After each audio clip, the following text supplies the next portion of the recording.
Okay, we can start. Okay. We'll be starting. Hello, welcome. Shall we do it in English or in German? I don't know. If few words in German would help the radio journalists a lot. Okay, then I'll start in German and then I'm going to switch over into English.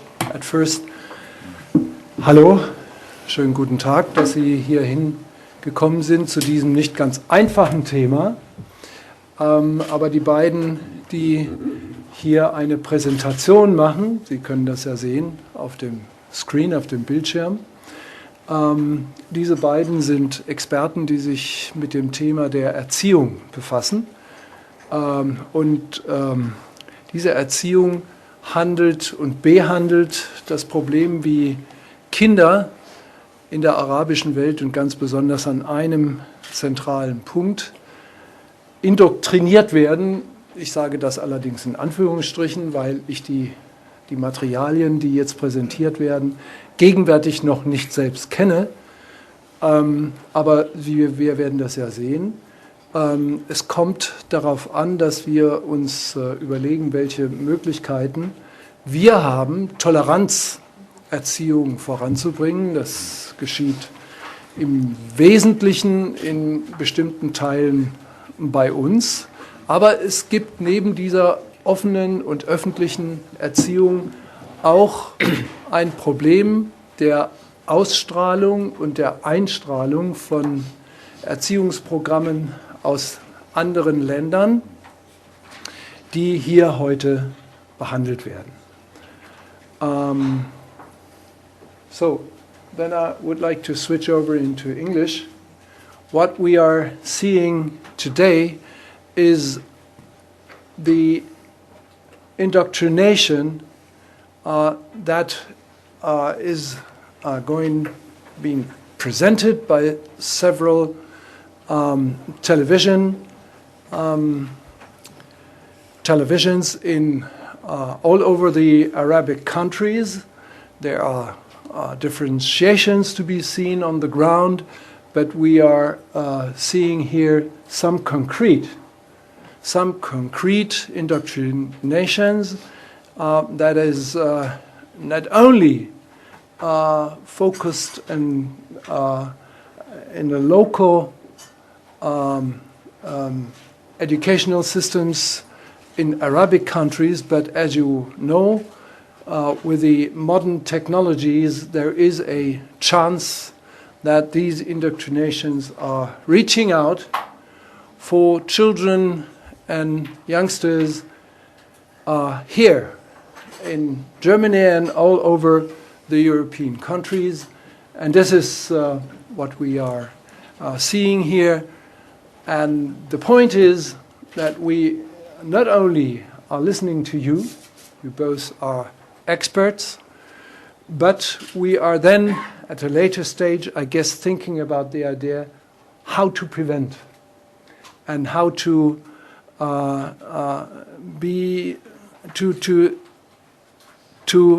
develop possibilities in order to fight against this indoctrination processes and to try to find ways in order to talk to the parents, to the educational systems, to the teachers, and to the authorities who are dealing with education in order to prevent what is going on here via the technological possibilities.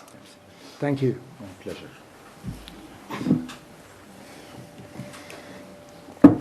I don't know who will be the first. Yeah, I'll be okay. Please do. Okay. Thank you very much, Professor.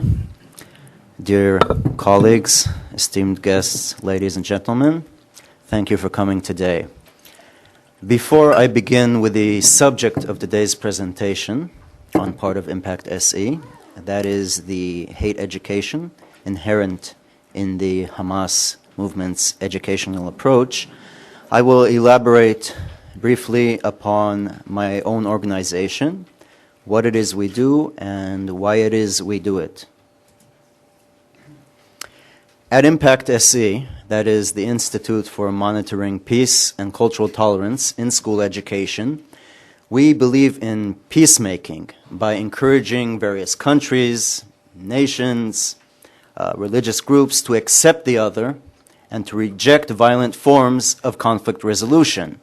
Now, our modus operandi, the way we achieve this, is by in-depth research, thorough research of school books throughout the Middle East and beyond, in order to see if the material conforms to international educational standards on education for peace and tolerance, which we have derived from various UNESCO resolutions and declarations on the matter. Now, when we research the material and we find that it is positive, that it conforms to such standards, then we promote it as a positive role model for other countries. When we find that the material is negative and does not conform to the said standards, we try to effect positive change, be it through the media, be it through policy makers on a parliamentary level, or an international level, such as the European Parliament, US Congress, etc., and through cooperation with civil society and the governments themselves of the nations which we study. Now you might ask, first of all, you might ask two questions. Why it is we studied a website? I just mentioned that we studied school books. And secondly, why we chose to study the educational website of the Hamas movement. Well, regarding the first question, the Hamas movement is a de facto power, the ruler of the Gaza Strip, but it uses Palestinian Authority school books in the Gaza Strip. So we searched for an educational portal or a educational tool of the Hamas movement that could give us a glimpse into its educational approach, and we found this website named El-Fateh, the Conqueror.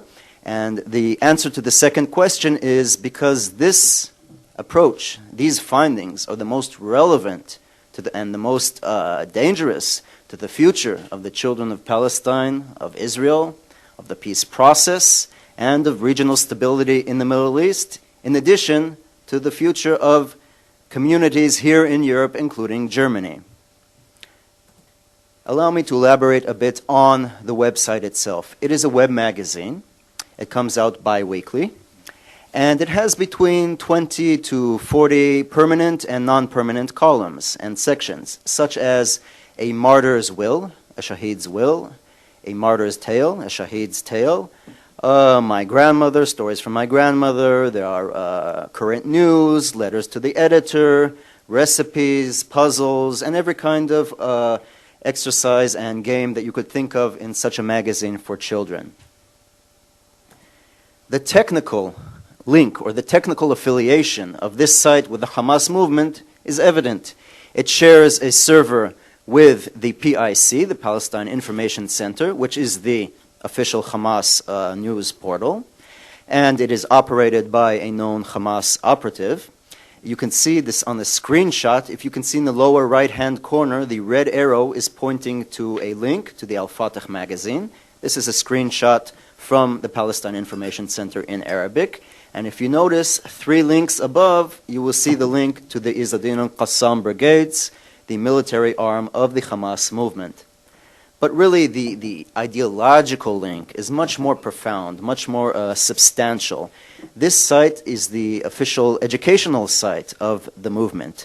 It only portrays Hamas leaders, it glorifies the Hamas military wing, it reflects the Hamas ideology, one for one, word for word, as it appears in the Hamas charter. Here is just a very brief example. You see an excerpt from a shaheed's story, this tale of a martyr. In this case, the martyr who he tried to liberate the land from the despicable and cowardly Zionists. This particular martyr is the son of Dr. Mahmoud Azahar, who is the Hamas foreign minister. And of course, when the Mahmoud Azahar learned of his son's death, he praised God for honoring him with his martyrdom, his shahada. Now, as I mentioned, this is a Hamas website, and it focuses on Hamas leaders. Special attention is given to the late Sheikh Ahmed Yassin, the founder of the Hamas movement. On the anniversary of his death, April 1st, there is a special issue dedicated to him. You can see him on the right-hand side, portrayed as riding a horse in paradise. As the Hamas movement in its charter and on the website, on the web magazine, sees itself as the Palestinian branch of the Muslim Brotherhood, there is mention and praise and stories about such Muslim Brotherhood founding figures, such as Sheikh Hassan al-Banna and Sayyid Qutb. I think that this illustration really says it all. You see the inscription, God Save Palestine, and beneath it is the word Palestine shaped in the shape of the walls of the old city of Jerusalem. Now on the right-hand side, you can see an arm. It can also be, you can see it as a tree as well, with bloody roots, and a picture of the Palestine in its entirety on the arm, clutching the rifle. That is basically liberation, violent liberation of the entire land of Palestine. Now, what is curious about this, and I'll get back to this later on, is that this symbol of the hand clutching the rifle is the symbol of the Hezbollah movement. And the Hezbollah movement took it from the Iranian Revolutionary Guards. So this is a curious little fact, and I will get back to it later on. As I mentioned, in Impact SE, we study the attitude towards the other. The first other in this web magazine is the West. The West is portrayed as being inferior to the Muslim world in regards to its values, its way of life. As you can see, this is an excerpt regarding Muslims who celebrated St. Valentine's Day. The West looks at us disdainfully and derisively with a glance full of arrogance because we have distanced ourselves from our ideal values and clung to their decayed values. The website also portrays scientific discoveries such as Newton and gravity, Columbus and the New World, as being stolen from the Muslims who had actually reached the same discoveries centuries before. The site accuses the West of actually exploiting the woman, denying her her basic human rights more than any other nation, including the Islamic world. As I mentioned in my opening statements, there is a struggle, a global struggle between Islam and the West, and the puppet masters, as it were, behind the West are none other than the Jewish enemy. The Jewish enemy kills our people in beloved Palestine, while the US, Britain, and the other European countries, and India, which is lumped together for some reason, help it. Here again you can see the demonization of the Americans and English, who launch missiles that shred the bodies, the pure bodies of the Muslims. But Al-Fatah is sad today, but it has heard the word of the impending victory, Allah willing, over the Jews and the Zionists among the Americans, the Spaniards, and the Australians, and from the Arabs that tried to be Zionists. That is, the moderate Arab governments, which tried to reach a political solution with the State of Israel. Here again, the global dimension of the struggle. Muslims are under a siege of injustice. Palestine, Afghanistan, Kashmir, Chechnya, anywhere else which is controlled by the most despicable of God's creatures, the Jews and their agents in Crusader America. The Crusades aren't over as far as this website is concerned. There is a direct link between the Crusades, World War I, World War II, and the situation today. There is severe demonization of the West, particularly the United States. America is the terror, my child. She's the plague that destroys my liver. She is the viper that scatters poison inside me. As I mentioned, this site is a very high-quality site. The graphics are fantastic, and they use many methods to convey the message. In this one, you see a science fiction story in which the evil alien Jewish king on the left, really reminiscent of prototypical anti-Semitic portrayals, is conspiring with his two ministers, Sykes and Picot, to divide the Arab world and break up the harmony that existed. So the Jews were behind that as well, according to the magazine. Now I will elaborate a bit upon the second other, the Jews and Israel.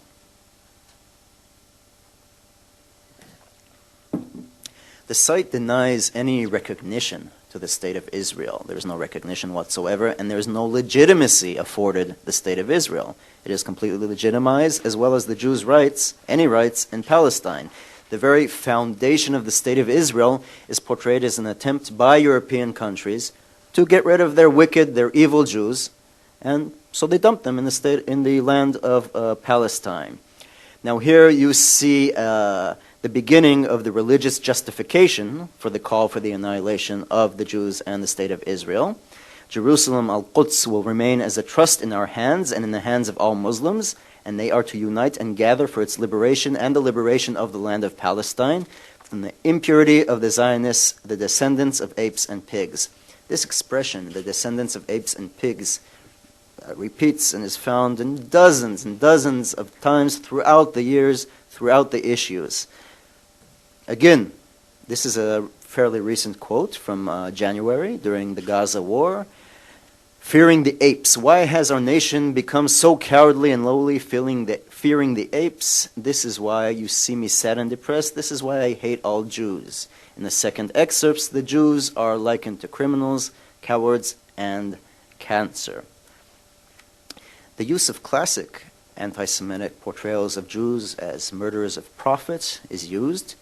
As you can see, the Jews are evil. Evil fills their hearts. There is complete dehumanization of the Jews. And demonization, they are portrayed as being animals, completely bereft of any human emotion. Their teeth stuck out as the fangs of wolves who grind the bones of a young lamb they hunted from its mother. Their hearts as the heart of the wolves that have no human emotion in them.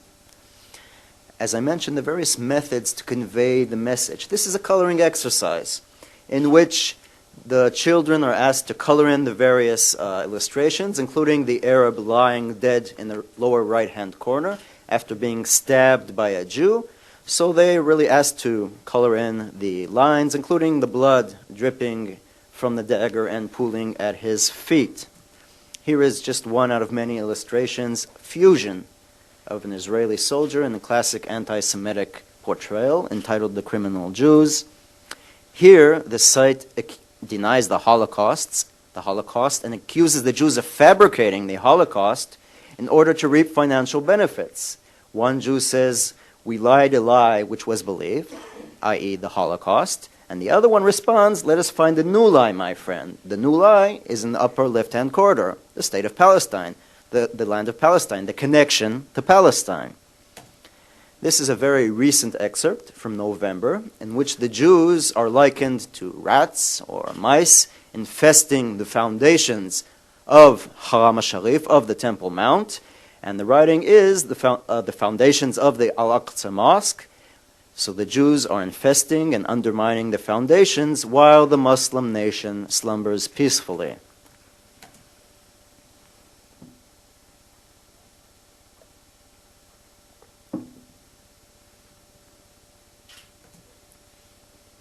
There is a call for violent liberation of the land with religious justification giving. "Oh God, you should deal with the aggressive Zionists. Oh God, kill them and do not leave even one of them." And this is the focus of the religious justification. This is, for example, a hadith, a prophetic saying, which talks about the end of days. Again, it is the Muslim's primary problem, and its liberation is a personal religious duty of every Muslim. The hour of judgment will not arrive until you fight the Jews and kill them, and until trees and rocks will say, "O Muslim, O servant of God, there is a Jew behind me. Come and kill him. Except the salt bush, the ghalqad, for it is one of the Jews' trees." This is an exact quotation from the Hamas charter. Again, we will rejoice in victory and kill Jews by the sword. We are soldiers of God's religion. Now here we're slowly arriving at the pinnacle of this type of indoctrination. So what we've had so far is dehumanization, delegitimization, demonization, a call for violent jihad, for military jihad, for the liberation of the entire land of Palestine. And now we're arriving at the method, which is suicide bombing, indoctrination to suicide. Here you can see an excerpt from a Shahid's will. A Shahid wrote this, a martyr wrote this. I know clearly that my blood will be shed and my organs scattered, and I will serve up my life, my property, and my children for this religion and this beloved land, and in return for the paradise of Allah. Here is another exercise. This is just one out of many exercises or illustrations designed to simulate a classroom. As I mentioned, the school books are Palestinian Authority school books. So throughout this website, there are various illustrations, stories, puzzles, exercises designed to create a virtual classroom. In this one, the teacher asks the class to stand up and applaud this boy. Why? Because he drew a drawing entitled "When the Sky is Angry," in which you can see the rocks raining down on the Zionist soldiers. Here is a tale of a young boy, Mahmoud, who received a toy gun for his birthday. His father congratulates him and he says, "Oh, for my joy in you, Mahmoud, you have just become a man now that you have this rifle." This is a story of a grandmother talking to her grandchild on the way to visit her uncle, Izzadin, in the Israeli prison. And the daughter says, "But the Jews, they want peace." And she says, "They are liars. Again, they've killed the messengers of peace, the prophets, sent to bring the people out from the darkness to the light they killed." This is a parable, an allegorical tale. This is another way to convey the message.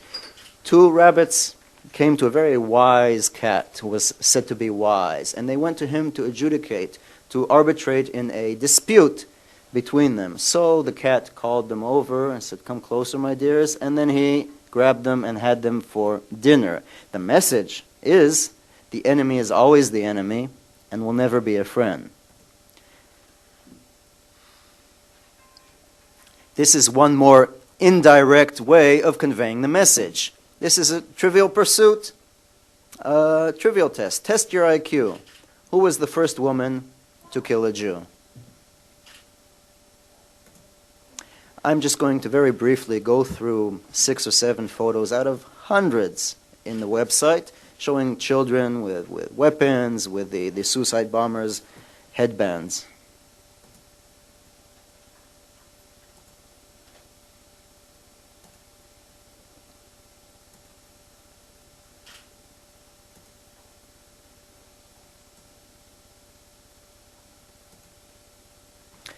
As I mentioned, we've now arrived at the epitome of this approach, the indoctrination to suicide. This is a very cynical excerpt in which a grandmother during the Gaza war in January 2009 is telling her grandchild, telling the children, not to worry about the martyrs who have sacrificed their lives, because at the moment of martyrdom, they do not feel pain at all. They feel as if they are only pricked by a needle. And they would like to come back and return to life again and commit martyrdom again. Should we grieve for their martyrdom? Never. This is a story of a suicide bomber, one of the 2 who blew themselves up on bus number 18 in Jerusalem. He boarded the bus. The Jews became to him as flies or locusts. He pressed down on the trigger. Allah, how great is martyrdom, is shahada. Here, in this excerpt, we see the role of the suicide bomber in the education within his own community. This is the tale of a living angel walking the earth, a man from the dwellers of paradise who lives amongst the people of this world. The Shahid had a great part in the education and upbringing of the youth. I thank Allah for honoring us with his istishhad, his martyrdom. This is his mother speaking. Here again, a jab, an attack at the moderate Arab countries, including the Palestinian Authority, who trades in the bloods of the martyrs and collaborates with the Jews, because whoever helps a traitor is a traitor. Take the path to war until victory or to death in battle. This phrase, victory or death in battle, which is for them a win-win situation, is a direct quote from an Iranian school book. And it is originally a quote of the late Ayatollah Khomeini. So we can see a very curious, very interesting process. Whereas in the first few years of the magazine, as I mentioned, there was mention of Muslim Brotherhood figures. In the recent years, there's adulation, praise for the Hezbollah movement and their operations against Israel. and this quotation. One more method that is used by the magazine to prepare the youth for suicide, for becoming suicide bombers, is their desensitizing. Desensitizing the youth by showing graphic images of severed limbs, of decapitated heads, in order to get them accustomed to violence and desensitize their hearts. This is a picture of the remnants, the head of a female suicide bomber who blew herself up in my neighborhood in 2004. And because the veil remained on her head, to adorn her head, she was granted admission to paradise, along with the rest of her brothers. Where was that? You said the neighborhood? Yes, this was at the French Hill Junction in Jerusalem in 2004. You can see the iron barriers that were there beside her head. Now, I'd like to leave you with a few points. Food for thought, as it were. First of all, God willing, inshallah, there will be peace. There will be progress in the peace process between Israel and the Palestinian Authority and Palestine. But what happens 10 years from now, 15 years from now, when these children, these innocent children who are exposed to this type of hate education, which is not only in contravention of the international educational standards, but also of the International Convention on the Rights of the Child, which clearly states every child has the inherent right to life. What happens when they grow up? There will be only negative, very negative implications on the future of peace and regional stability. Also, we are an educational institution. We don't deal in politics. But I think the implications, I will let you draw your own conclusions vis-a-vis the foreign policy of the international community, the Quartet, the EU. This is the movement, and this is what it thinks, this is what it believes in, both vis-a-vis the West and vis-a-vis Israel. And it is our opinion that one of the conditions leveled by the Quartet for engagement and dialogue with the Hamas movement, namely rejecting violence, must include an end to this type of hate education. Furthermore, can Hamas change? Can it become a peaceful movement, a potential partner? I don't know. What I know is that until the time that it does change and does conform to these international standards, I strongly believe that it must not be afforded the legitimacy of a legitimate member of the international community. Now, my last point is, this is an internet magazine. This is not a school book. This can be picked up anywhere, and it is picked up anywhere. Al-Fatah has hundreds of friends from the day it was founded throughout the Arab world, from China, Germany, England, the United States, Canada, and Brazil. This is taken from a section entitled Friends of Al-Fatah, where children write in with photos. You can see on the in the left-hand side, this is a photograph from Muhammad Warad, a Palestinian living in Germany, of the Friends of Al-Fatah, 1.5 years old. Peace be upon you. My name, Nur Kamal Dalal, from Palestine and living in Germany now. My birthday is October 16th, 2006, a Monday. So these two beautiful children, I'm sure, have nothing to do whatsoever with this type of ideology and indoctrination. But this means that their parents are viewing the site. This means that they are exposed and might be exposed as they grow up. This kind of education, this website, can be a problem here in Germany, here in Europe, for the local communities.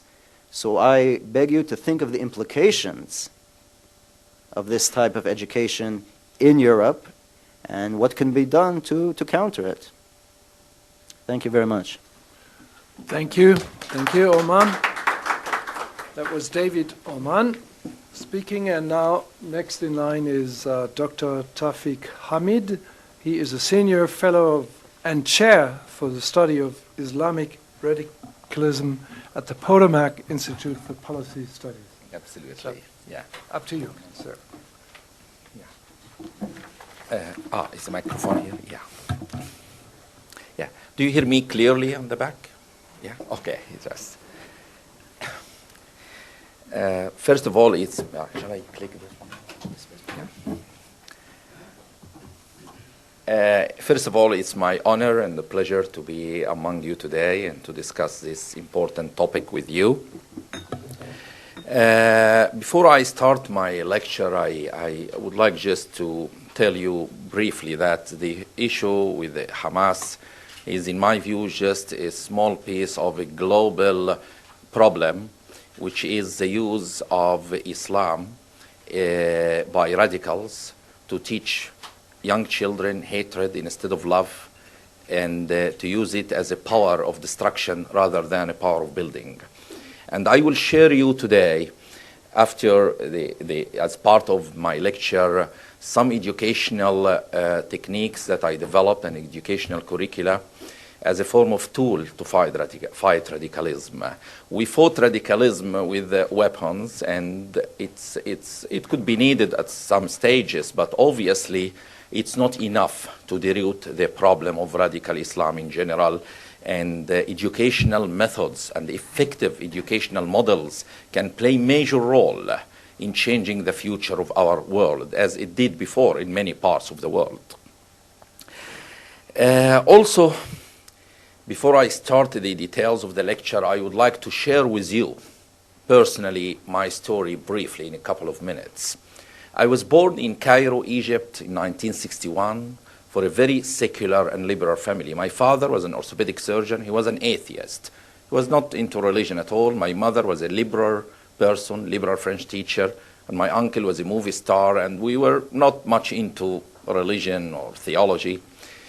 And I developed at some stage of my life later on some motivation toward religion. This was via studying biology and DNA molecule. It has nothing to do with my family teaching or anything.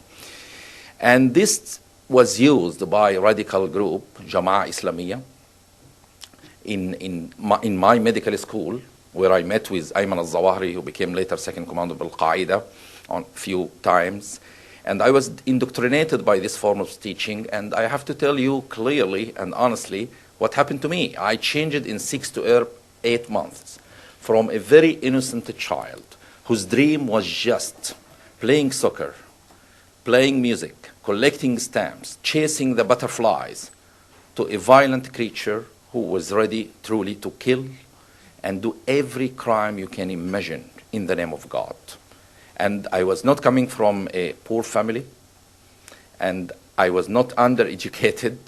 I was in highly educated family, and I was personally highly educated. So the problem here was in the education, the religious education that I received, and changed me in this direction. And I believe this, the education, religious education, could be used also in a positive direction, as I will share with you. So I don't want to, I felt a responsibility toward my fellow young Muslims now all over, or young Muslims all over the world, that I don't want them to face the same situation, because I was saved in the proper time and I didn't continue in doing crimes. But others do not stop at this level, and they continue. So today I will share with you the roots of the problem and some educational solutions that can dramatically affect the future of mankind. I will share with you the first thing, which is the system that has been used to do process of brainwashing for me. How I changed it. That is a very simple question. How they changed a young child who was brought up in a secular family, how this child changed in 6 to 8 months to a creature who is ready to explode himself or kill others in the name of God. This was through certain process, as I will show you here, and I will show you also how I developed an educational system. I have, in addition to being a medical doctor, I have degrees in cognitive psychology. I developed models for learning and teaching using different memory tactics, and I will show you how the proper educational model can counterbalance all these brainwashing tactics when it is done properly.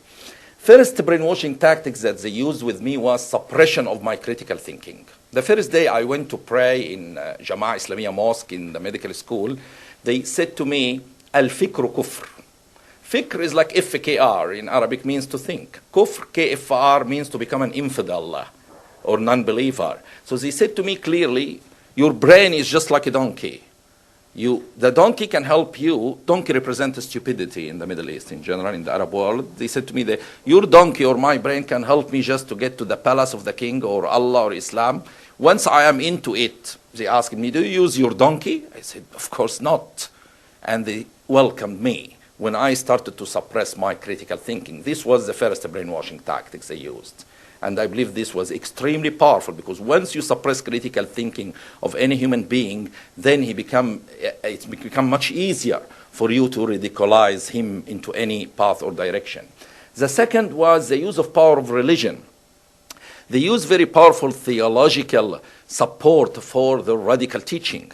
For example, when I was young, I was praying the Asr prayer, the third prayer of the day, and I was reading in the Quran, and I read a verse that says, فَاقْتُلُوا الْمُشْرِكِينَ حَيْثُ وَجَدْتُمُوهُم. Kill the infidels wherever you find them.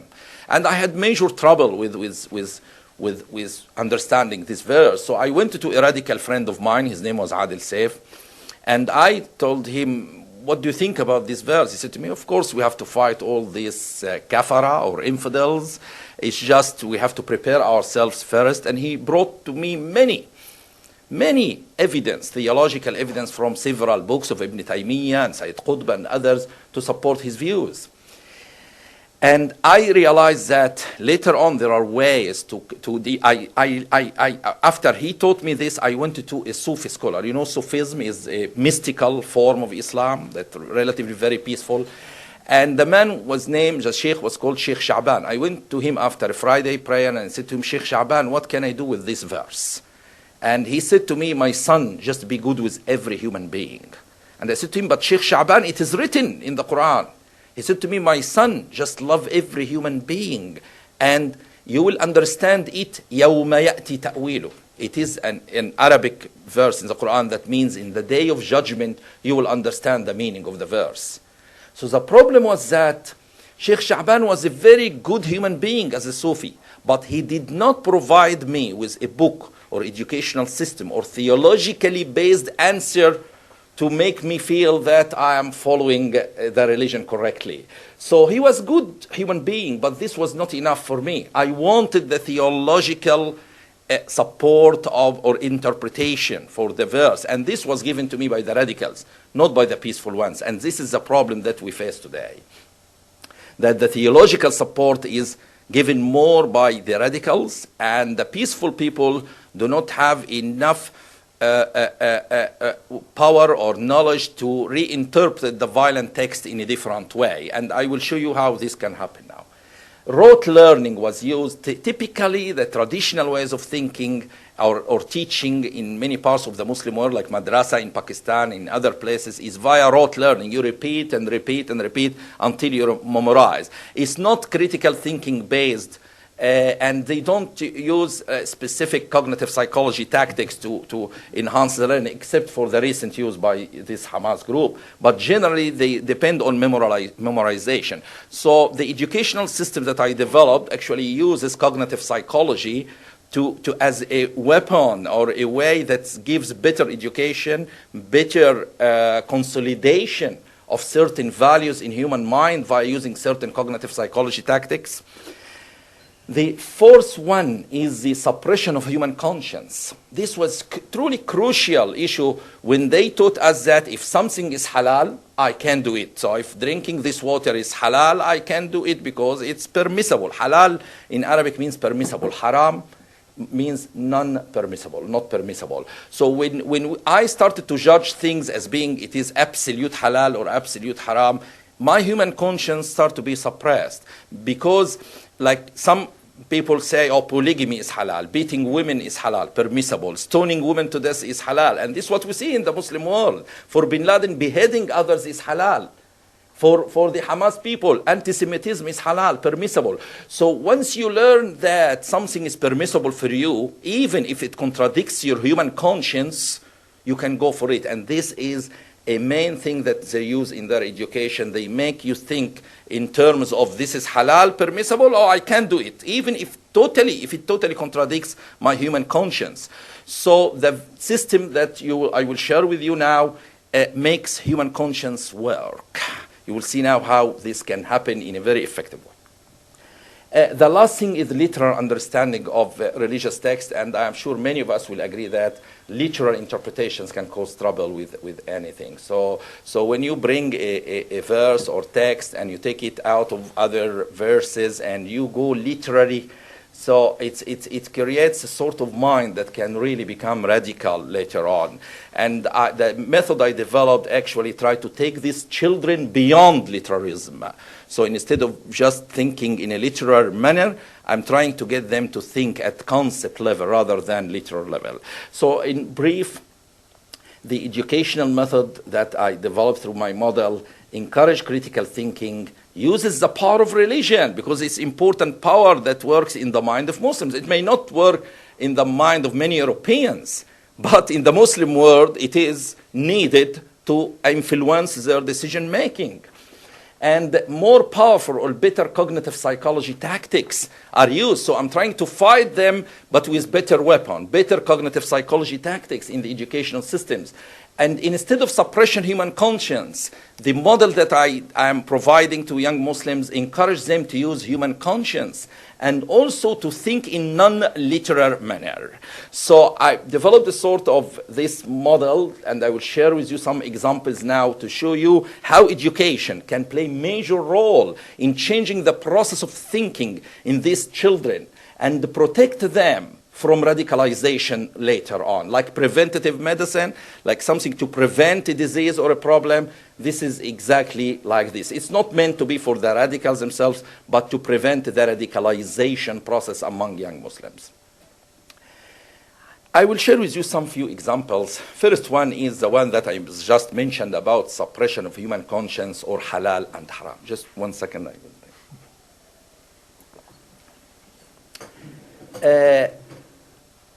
This example is this halal or haram, as I described. It made me suppress my human conscience that if it is permissible, I can do it even if it's against my conscience. So what happened, I teach it in the following way. I present a cup of water to the children and ask them, is drinking this water now halal, permissible, or haram, not permissible? And the children say, yeah, or take. Is permissible. What's the problem? It is just water. What's the problem in that?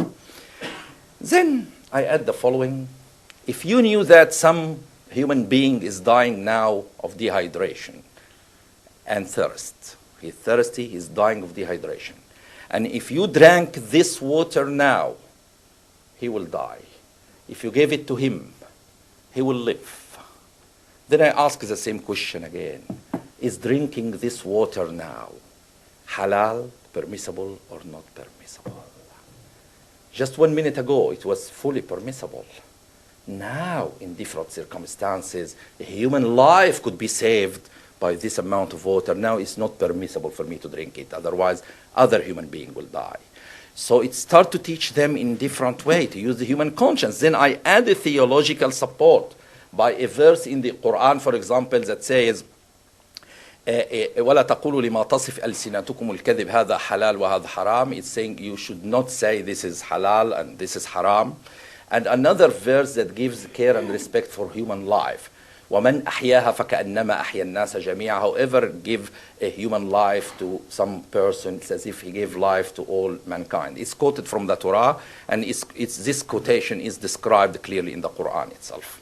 So here in this model, let us just say, the child is not passive. It's interactive form of learning.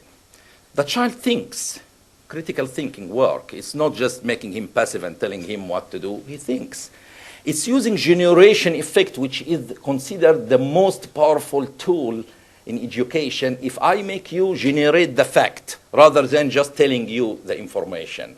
This is called the generation effect in educational methods, to make the child generate the fact instead just telling him the information.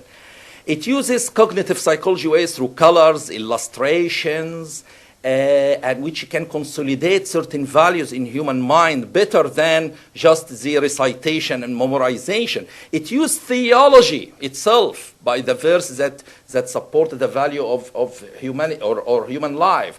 So it uses different tactics together in simple model including theology, critical thinking, make human conscience work in certain way. All of these together is a method to counterbalance the process of radicalization and make these children immune to the radicalization process that can happen to them later on and can cause major troubles to any country. If significant percentage of Muslim population become radicalized after 10 or 20 years here, you'll have major troubles.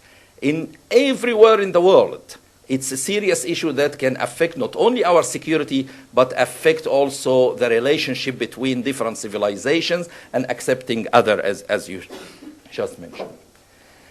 The second example is, you remember when I mentioned you about the verse that said to me, فَاقْتُلُوا الْمُشْرِكِينَ حَيْثُ وَجَدْتُمُوهُم, kill the infidels wherever you find them. I realized later on that there is two ways this verse uses the expression kill the infidels. You see, it's in red color here, the. In Arabic, it is al. It is al, which is, you see it down here in red color, al-kafirin. There is huge difference, I realize, between al-kafirin, which mean the infidels, and man kafar, which also means infidels. But man kafar generalize the meaning to everywhere. Al-kafirin, or the infidels, specify it to certain time in history or place. Like if I said to you, I now live, it's reality, I live in Washington, D.C. If I said to you, when I go to Washington, I will go to a White House. Okay, any White House. But if I said to you, I'm going to the White House, that's very different. So just using the can specify the meaning of all, and take it literally from me, quote it me here, all the violent text in the Quran. Not 99.9%, all. Okay, I challenge anybody to bring one verse not following this rule. Okay, all of the violent text using the expression the or al or alladhina. So it's not man. Man generalize the word man, M-N, and al specify the meaning to certain time in history. In fact, I took the verse to different levels of understanding. For example, level 1 is who are those infidels? Are the ones who fought Prophet Muhammad in the early stages of Islam. It's not the people who live in our modern times. On which basis, level 2, on which basis you build this assumption? Because the verse uses al, not man, it uses the. And then what is the common, why the Quran was against them? Because they kicked Muhammad and the early believers from Mecca, they tortured them, and this is documented in the Quran. Level 4 interpretation, what is the common theme of these actions? Is to discriminate against a small minority for their religion. Level 5 interpretation, what shall we learn from this is not to discriminate against small religious minorities for their religious beliefs, otherwise we will be like those infidels. So the whole verse can completely change from one direction to one direction, and putting this in proper educational context and system can make huge difference in the ability of these children to interpret the violent text later on, which can make a lot of difference to the world. Another factor that I realized is the concept of being judgmental. It's happened to me personally when I started to judge others. This is a Christian. This is not implementing Islam correctly. They are bad people, evil people. So I started to develop hatred. And hatred was taken later on to justify violence. So when you see terrorism, for example, that happened in London, in Madrid, in Beslan, Russia, in America, all over the world, it can happen. It's the end of a long story that starts by being judgmental to others, judging you that you are bad or good. And here I give the children a simple example, also following the same model, via drawing for them a river. I called it the river of the truth, just to make them relate to it. And here in this river, the truth, as you see it, or I see it, or someone sees, is at point 100 here. And then I ask the children, if we see a child, or a person, sorry, at point A, at point 95, this is person A, and another one at point B, or at point 5 here, who is better among these two people, A or B? The children say, it's A, because he's closer to the truth. He's better person, good person. The guy at B is bad person. He's too far from the truth. And these charts start to be judgmental. Then I raise the following issue. If we knew that the person at A has started already from point 100 and he is moving backward, away with it, and the person at B has started from point 0 and he is moving forward trying to find it, they're putting more effort, who is better then? Then they start to think, oh, it could be B because he's the one who put more effort to do research, to find, to learn more. And then they start to question if we can be judgmental. If you don't know all the facts in the world, you cannot judge your fellow human being. And then I bring, my apology. I bring some verses in the Quran to support the concept that we should not be judgmental to one another. There is a clear verse that says that "Inna ilayna iyabahum thumma inna alayna hisabahum," which means only the Creator who can judge humans. Humans cannot judge one another because they don't know all the facts. So I show here again critical thinking process, generation effect, cognitive psychology ways via colors and illustrations, and then using of theology itself or religion in a way to make them consolidate the value in a much better way, so that when they are exposed to the radical teaching, they know how to respond to it. They become immune to the effect of radicalism. This fourth example about to think beyond literalism. You remember I raised the issue of being literal in understanding. It creates a lot of trouble. You take the verse literally and you don't see other than it, and you can do terrible things if you follow this way of thinking. So I say to them, imagine if during Prophet Muhammad's time there was someone dying in the desert or sick, and he gave him a cup of water. Oh, sorry, I will just explain it and then show this to you. He gave him a cup of water, and he said to his followers, when you meet with someone who is sick or dying or whatever, give him a cup of water to drink. And now we see in our modern time a case of diabetic coma, someone in coma. And there are two views. One saying, I will follow the Prophet literally. I will give him a cup of water. The other one saying, no, I will not follow him literally. I will give him insulin and intravenous drip. And then I say to them, what Prophet Muhammad did is to give him a cup of water. This is the instruction. But why he did this? To save his life. Then the first man who wants to give him a cup of water, he wants to follow literally what the Prophet did, but he will kill him, because when you give a comatose patient water, it can go into the trachea. All the reflexes are inhibited in coma, or most of them, and the water can go into the trachea and they can kill the person. So this man, even though he's trying to follow literally, but at the end he will do the opposite of what the religion intended. The other guy, he said, I will not follow literally, but I will go with the aim of the verse, which was to save his human life by giving insulin and by giving intravenous drip. And then I ask them, who is truly among these, A or B, is following the Prophet? Is it the one who insisted to follow literal understanding and kill the person, or the one who said, no, I will not follow literalism and I will save human life? And this can be taken in different dimensions. Like you can tell them, like before Islam, a man was allowed to marry 40 wives. After it, let us say in the view of many, it's become limited to 4. Then you can say, let us go beyond literalism. What is the aim of this? Is to give more care to women's rights. And then you can use this as a way to direct them to respecting more women's rights. So this is a way just to take them out of the traditional ways of teaching. Do I have 3 minutes more? 5. But no 5? Okay. More than enough for me. I'll just drink a cup of water. This is halal, by the way.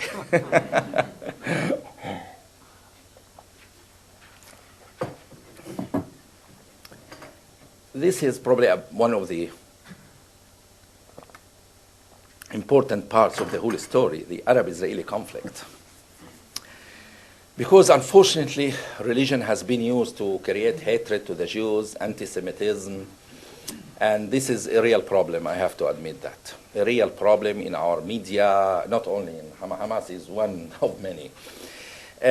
So let me share with you some few examples how this could be reversed, even via the use of religious text to justify this hatred, and this could be actually the opposite here.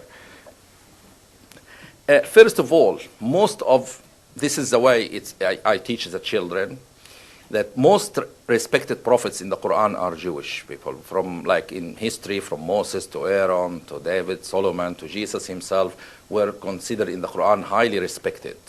And if you start to insult all Jews by saying they are apes and pigs, you will be insulting most of the respected prophets in Islam. And this, according to the Islamic teaching, traditional Islamic teaching, is a grave sin, and that can make a person not a Muslim. So to teach them that they cannot just generalize the word pigs and monkeys to every Jew everywhere, or it's because it's insulting some of the essential prophets in Islam themselves that are respected in the Quran.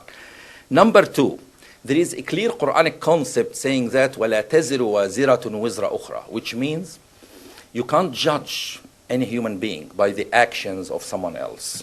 You can't judge me by the action of my friend. If each human being is responsible for his own actions.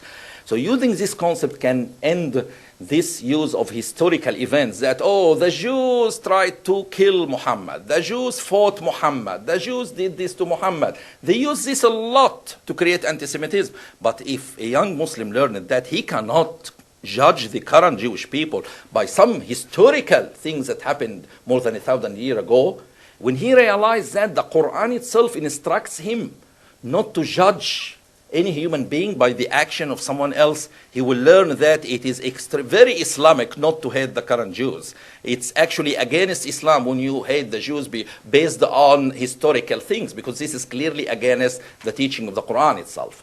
There are many positive verses also about the children of Israel. Like there is a clear verse in the Quran, probably you won't be surprised with this verse, but this is the Quran, not my words. يا بني إسرائيل, O children of Israel, اذكروا نعمتي التي أنعمت عليكم. Remember the gifts that I have given to you. وأني فضلتكم على العالمين, and that I have preferred you above all mankind. This is a clear Quranic text, which is very strange maybe to think how this can happen, but this is clear in the Quran. It's not my invention. So using some positive verses here can do important work. But what is actually more important is the last one. This is the most crucial thing in the whole story. That in the Quranic text there are 5 expressions at least that talks about Jewish people. For example, the expression Yahud, الذين هادوا, Bani Israel, أصحاب السبت, people of the Sabbath, أصحاب Musa, followers of Moses. So there are 5 expressions. Each expression means a specific group of people at certain time in history. For example, when the verses that they used to promote that Jews are pigs and monkeys, it was not talking about the children of Israel or الذين هادوا. It was talking about some village called Ashab al-Sabis. Only this village was described in this way. So taking this very specific verse that talks about small village in history that did some things that were considered wrong in religious terms, and using this verse that was negative against this group to generalize it to the rest of the Jewish nation or the children of Israel is extremely wrong, because there are 5 expressions that are used here. So when you teach a child that the verses that's negative against the Yahud who lived during Prophet Muhammad time, only certain tribes, or Ashab al-Sabbath, that these negative verses are not generalized to all the children of Israel, then the child will start to see these negative verses in a different context, and he can justify to himself that he can accept the current Jewish people, because number one, they are not the one who fought with Muhammad, these current ones. Let's assume this was true. Number two, because these verses could be very specific in its meaning to this village and not to all the children of Israel. So using this 5 expression way of presenting the information to them can just fractionate the whole issue. Having all the negative verses that's used as pigs and monkeys, all this stuff can just be ended, because it's talking about Ashabus Sabs, this particular village, not all the children of Israel. And finally, this is just, I can say, an attempt that I started 25 years ago, not now. So what you see now is the cumulative effect of 25 years of fighting radical Islam. Before September 11th, before London, before Madrid, before all the problems you see today, some few people, including myself, were fighting it. And now here I am with you, and it was true honor to speak to you today. Thank you so much. Thank you, Dr. Hamid. So there is the key, that's education. Yeah. And secondly, there is hope. A lot of work to do. So the floor is up to you. You teach a very liberal version of existence. There is a mic. There's a mic for the audience. And please introduce yourself and tell us your name and your outline. And if somebody wants to ask a question in German, there is also a translator available. available. Your name, so that would be. Hello, my name is Jonathan Stark from Zeit Online. My question is, you teach a very liberal version of the Quran. Yeah. Isn't it problematic for lots of Muslims? It depends on how you teach it. First of all, thank you for the question. It depends on how you teach it. If you taught it without giving theological support, it is problematic. But if you have the ability to give it a theological support to what you are saying, it can be very powerful. Because the Muslim world, as humans, they are like any other human being. They want to live, they want to enjoy good standard of life. So when you tell them, for example, human rights, you should follow human rights, they can tell you, oh, we can't because this is against Sharia laws, it respects women, we are allowed to beat women, and you have into this debate. So you go into this debate. But when you tell them that there is a Quranic verse that says that خُذِ الْعَفْوَ وَأْمُرُ بِالْعُرْفِ, which is command the believers to follow the commonly acceptable values of mankind, which is currently the human rights, and you tell them this is a Quranic command, now they can think differently and feel that, following human rights can be compatible with Islam. Their fear is that when they confront any system or value system that contradicts their traditional ways of religious and understanding the religion, they feel that they are losing their religion. So what is happening now is when the world asks the Muslim world to change, it's like if I am in the ocean and I have a piece of wood with me. It's not the best piece. It has many distortions in the interpretation, on the way of teaching. But you are now trying to take it from me without giving me an alternative. The best way to do is give me another piece of wood. Otherwise, I will go into agitation. If you try to take religion from me, it's at the subconscious level. Remember, religion is mostly at the subconscious level, emotions. You are trying to take the piece of wood from my hand, and you are not giving me an alternative. And this is the current situation. The world is asking the Muslim world to change, but they don't have an alternative that is theologically based, using certain educational systems. So it's at the end, if you provided proper theological support to what you are saying, you can, significant percentage of Muslims will certainly accept what you are saying. Thank you. Next, please. Hello, my name is Aurora Minguez. I work for the Spanish National Radio. I'm correspondent here. I would like to know whether in this website there's also plenty of indications of this Al-Andalus recuperation, about Sevilla, about this big Arabic empire that is going to come somehow, somewhere, somewhen.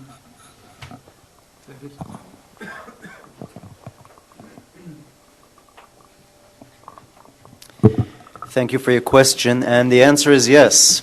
Yes, you can see it in our report. There is a quote about Sevilla, the city of Seville, in which the magazine, first of all, there are pictures of the mosques in Sevilla, and the website asks its young readers, its young audience, to pray for the day in which Islam will return to rule Sevilla, Andalusia, and the rest of the cities of the lost paradise, which is Spain under the Muslim rule. Thank you. You are the third. Yeah, my name is Dieter Wolf. I'm a freelance journalist here in Berlin. I would like to know what you actually... what do you actually know about the practical use of the children's website? I mean, this is what you studied from the internet, but in terms of the practical use, do you know anything of how many children do actually use it? I just wonder about the availability of internet and access in the Gaza Strip, and if that is limited, would not the implication be that that kind of children's website is more aimed at the outside than at the inside? I just wonder. That's the one thing. And the second thing, you briefly at your presentation talked about the actual use of textbooks in the Gaza Strip. But now, what kind of textbooks are used in the Gaza Strip? I didn't really understand it. And what is are the similarities or maybe the differences in the ideology of what the textbooks actually say? David? Thank you. Thank you for the question. Regarding the internet access of the site in Gaza and beyond, the magazine itself claims millions of hits. But again, this is information provided by the web magazine, so I cannot verify its authenticity. We are currently trying, through journalists, through any means available, to really find out what is going on in the classrooms in Gaza regarding this website. It is my very educated guess that this, if and when there is internet time for the children, for the pupils, this will be the first site that is used. Now, you're correct in saying that this site is not only intended for the children of the Gaza Strip. It's intended for the children of the West Bank as well, and for the children in which, by the way, the Hamas movement has really a very large presence in the preschool and kindergarten sector. It's intended for them, and it's intended for anyone whose parents can read Arabic throughout the world. So that's regarding the internet access. Again, we are a small research institute, and we don't dabble in cyber research or technical internet research per se, but this is something that we would really like to learn, and it is something that we are trying to ascertain. Regarding the Palestinian Authority school books, those are the school books that are used in the Gaza Strip. The Hamas, to this day, to our knowledge, has not yet developed its own curriculum. And I think there are a number of reasons. First and foremost, that the Palestinian Authority school books, its educational system, is accredited, internationally accredited. If the Hamas were to develop its own system, its students could not then use their baccalaureate or their diplomas and continue on to study wherever they might choose. Regarding the content of the Palestinian Authority school books, we have researched that in the past, and we have a recent update on them based on the school books currently being used in Palestinian Authority schools.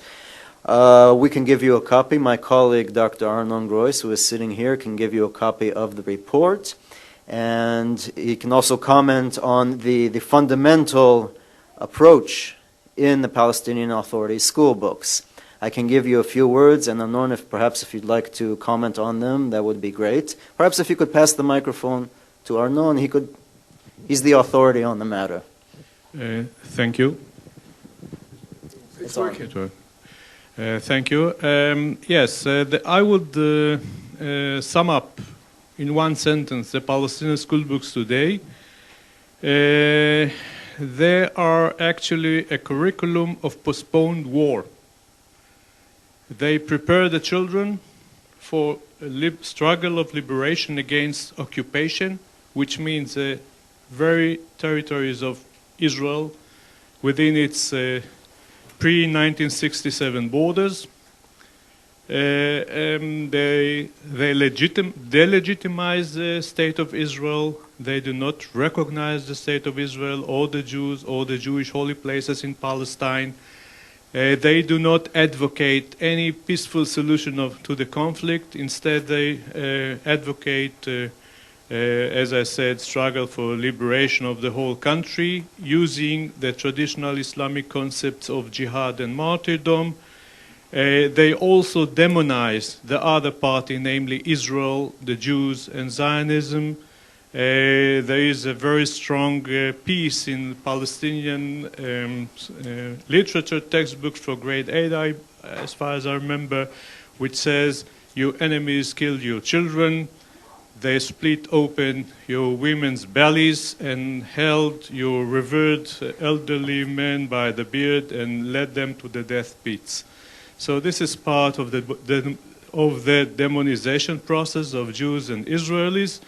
And I said the legitimization, demonization, biased description of the conflict as if the only culprit is Israel and the Jews. The Palestinians are only victims of others. And as I said, the struggle for liberation of the whole piece of land. Thank you.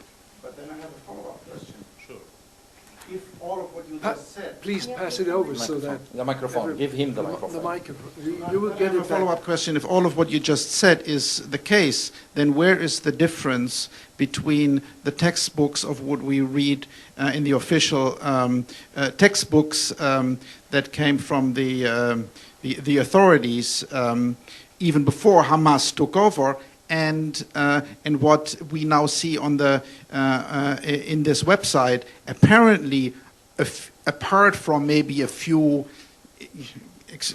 I hope you don't get me wrong, very extreme, like the chopped off head and whatnot, except of that, in terms of the ideology, it seems to me the exact same.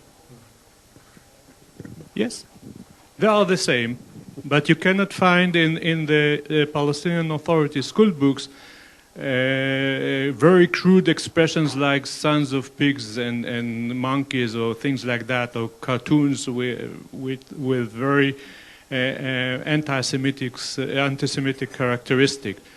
We once found within the history textbooks of the Palestinian Authority a description of the protocols of the elders of Zion as confidential resolutions of the First Zionist Congress, but it was removed after we issued our own report in 2005, and the Belgian government, which financed the operation of schoolbook publishing, approached the Palestinians, and they changed and issued a new edition without these three lines of about the protocols.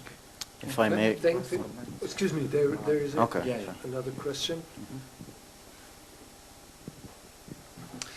My name is Jan Ruby. I'm a correspondent for Jyllands-Posten in Denmark.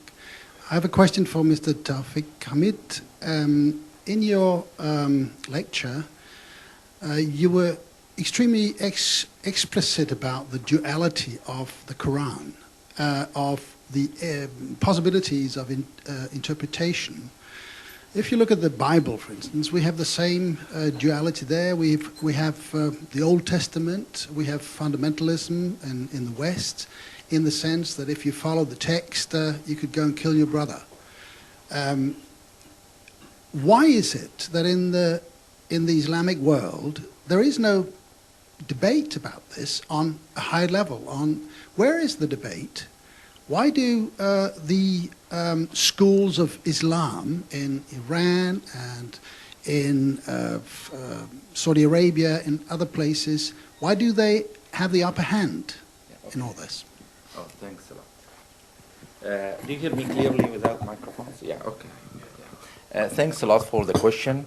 And just to give some example to make this issue clear, during the dark ages of Europe, was there, during these dark ages, anyone speaking out against what was happening? Only few, and it was so difficult, because so we currently live, when it comes to theological teaching, we currently live to a great extent in the time of the same dark ages. We still stone women to death in theology. We still justify fighting non-Muslims to spread the religion. I can see many scholars ask the West to proclaim that Islam is the religion of peace, but they don't go and change the educational systems.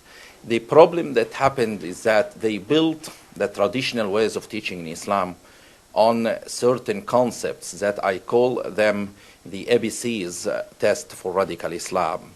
Because I believe that without defining a problem, we cannot deal with it. Where is the problem? What is the difference between radical and the moderate? We can argue forever about relative terms, if this is radical or this is moderate. So I put a simple test to define if we are dealing with radicalism or something moderate. It's A, B, C, D, F, G. A, apostate killing or killing converts from Islam. Because once you justify killing a human soul because of its beliefs, you then can justify killing others. The concept is just giving permission to kill a human being just for his beliefs. B, barbaric treatment of women, such as stoning women to death, beating women, polygamy, and many of these things. C, calling Jews pigs and monkeys, dehumanization, and this justify a lot of problems later. D, declaring wars on non-Muslims to spread the religion after giving non-Muslims 3 options: Islam, or pay humiliating tax, or you will be killed. E, enslavement of fellow human beings. In fact, some of the top Saudi scholars just a couple of years ago justified the slavery and said anyone who is against slavery will be against Islam. And this is not, there is no counterbalance teaching. That is the problem. There is nothing or no text in Sharia books that says slavery is not permitted anymore. That is the problem. You have this teaching and you don't have a counterbalance forms of teaching. F, fighting Jews before end days and killing all of them, and G, gay killing. So when we define the problem like this, you see that the Saudi scholars or scholars in many parts of the Muslim world, they actually taught that religion in a way that made these ABCs foundations or fundamentals to the teaching, like the 10 Commandments in the Christian or Jewish theology. So when you have this as foundations of the religion, every scholar is afraid to start questioning one of the traditional ways of his teaching. They expect the world to tell them Islam is the religion of peace, but on one hand, but on the other hand, they don't go to really change the reality of the teaching. And I believe the perception of Islam will only change with the reality of the Islamic teaching changes. You can't change perception of people unless you change the reality itself. So we live in your dark ages time. Very few voices are speaking against this. The scholars control the theme, but I have full trust that with our modern technology, the internet, I wrote recently an op-ed in newsmax.com. I called it e-reformation.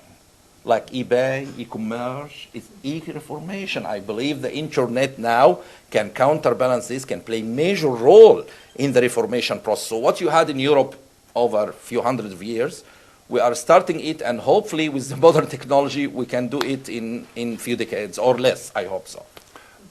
Only to add this for just a moment on kind of a comment, it's up to us in Europe to Europeanize or to be helpful in the process of Europeanizing the Islam. So that's our task too. Because we, in your country, in our country, here in Germany, in France, in Great Britain, there are a lot of people thinking in terms of being Islam, and now the time has come to create conditions and possibilities that Islam is going to turn into a kind of a Europeanized Islam. So it's up to us. Gregor Waschinsky, I'm from Agence France Presse. I just wanted to know from Mr. Oman a question which derives from the title of your invitation, the Hamas children's website and its effects on Arab-speaking children in Germany. So what actually are the effects on children in Germany, since you told us before that you don't have any actual data, any estimate of how many people are reading it in Germany and in Europe? Thank you for your question. That's a very good question. We know for sure that it is being read. Again, as I mentioned, we're a small research institute and we don't deal in cyber research. This would be, for example, a great task for an investigative reporter who holds this subject dear. who wants to find out the exact extent of this malevolent type of indoctrination. Now, again, their letters to the editor and pictures from Brazil through Canada to China. This is a global phenomenon. The exact number, how many people log in, that's a very good point, and I think it's something that should be taken up by the media. But that's not the focus here. The focus here is that this type of hate ideology, this type of child abuse, let's call it what it is out there, and it's being absorbed, and it has implications not only for the future of peace in the Middle East and the children of Palestine and of Israel, but the children's in France and in Europe. And this should be taking an agenda that should be taken up by the press, by the professional or the officials in the governmental bodies, security bodies that are charged with countering this type of indoctrination, and by anyone who is decent and cares for this subject. That's my opinion. And I think I just first comment that the issues are related to radicalism and radical Islam. We should think about it beyond the borders of countries. Because when you see, for example, the orchestration of terrorism, for example, it could be orchestrated in some far country and can happen in your country anytime. So it's not a problem that you can just think limited here within this geographical border. The September 11, for example, was orchestrated overseas, and London attack also partially. The teaching was coming through the madrasa and Pakistan to some extent. So it's fair enough to say that we should look to the problem with all my respect and consideration for the geographical border, but this particular problem goes beyond borders. Okay. Last point, please. Last follow-up.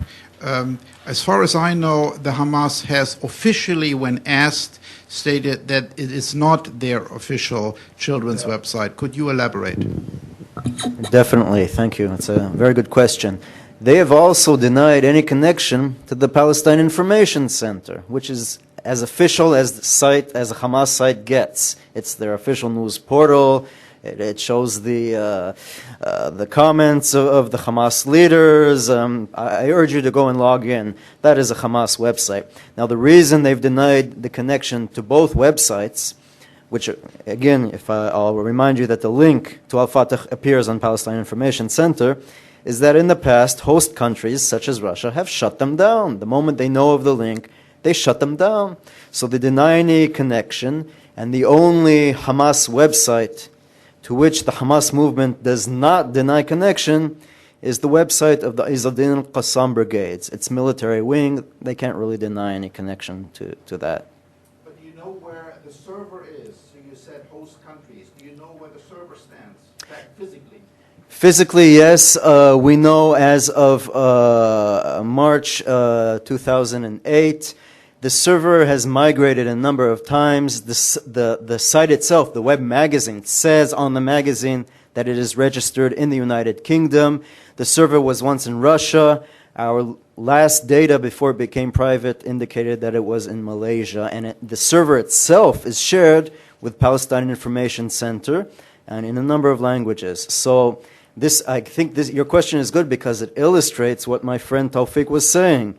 They migrate. These types of sites tend to migrate. The moment a government gets wind of a site being broadcast or being online from a server that is located under its jurisdiction, it can shut it off, but then they just migrate. So there needs to be a concerted international effort by UN bodies or European Union, whoever has anything to do with this, to permanently try to shut this down. Last remark, then you all have free access to all of us three.